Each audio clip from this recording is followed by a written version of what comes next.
চলুন আজকে আমরা যাই চা বাগানে। চা বাগানের অপূর্ব সুন্দর সবুজে ঘেরা চারপাশের সৌন্দর্য উপভোগ করতে, আর সেই সাথে চা শ্রমিকদের সংগ্রামী জীবনের কিছু গল্প শুনতে। এক কাপ চা ছাড়া আমাদের দিনটা যেন পরিপূর্ণ হয় না। অথচ চা বাগানের শ্রমিকরা দিনরাত এক করে কঠোর পরিশ্রম করে তাদের মজুরি পান অনেক অল্প। এটি ছিল আমাদের থার্ড সেমিস্টার পরীক্ষার একটি কাজ, রিলিফ রিপোজ মেটাল কোর্সের কাজ। আমাদের প্রশ্নের বিষয় ছিল যে কোনো শ্রমজীবী বা পেশাজীবী মানুষের জীবন তুলে ধরা।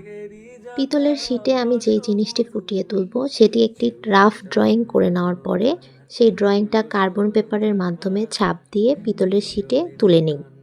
তারপর একটি সূক্ষ্ম টুলস অর্থাৎ পেরেকের সাহায্যে হাতুড়ি দিয়ে বাড়ি দিয়ে দিয়ে আমি পুরো ড্রয়িংটা পিতলের শীটে ওই পেরেকের সাহায্যেই করে নিই।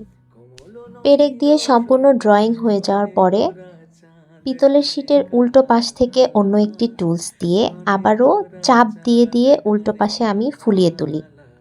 ভিডিওতে কাজটা যত সহজ মনে হচ্ছে, ভিডিওটা এডিট করতে নিয়ে আমারই এখন মনে হচ্ছে কত তাড়াতাড়ি কাজ হয়ে গেছে, কত তাড়াতাড়ি আমি কাজ করে ফেলেছি। কিন্তু আসলে যে কি হয় এই কাজগুলো করার সময় হাতের যে ১২টা বেজে যায় সেটা আমরাই জানি।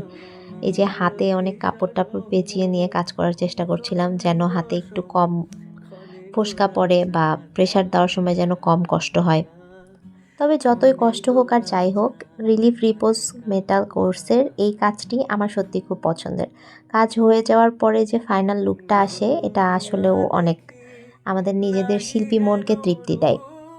আজকের ভিডিওতে এই কাজের সম্পূর্ণটা দেখাচ্ছি না, এই কাজের শেষে কিভাবে ফিনিশিং করলাম, এসিড দিয়ে কিভাবে পোড়ালাম, তারপর ফাইনাল আউটলুক কি আসলো সেটা যদি আপনারা দেখতে চান তাহলে নজর রাখতে হবে পার্ট 2-তে। আর এতক্ষণ ধরে ভিডিওটা দেখার জন্য সকলকে অসংখ্য ধন্যবাদ।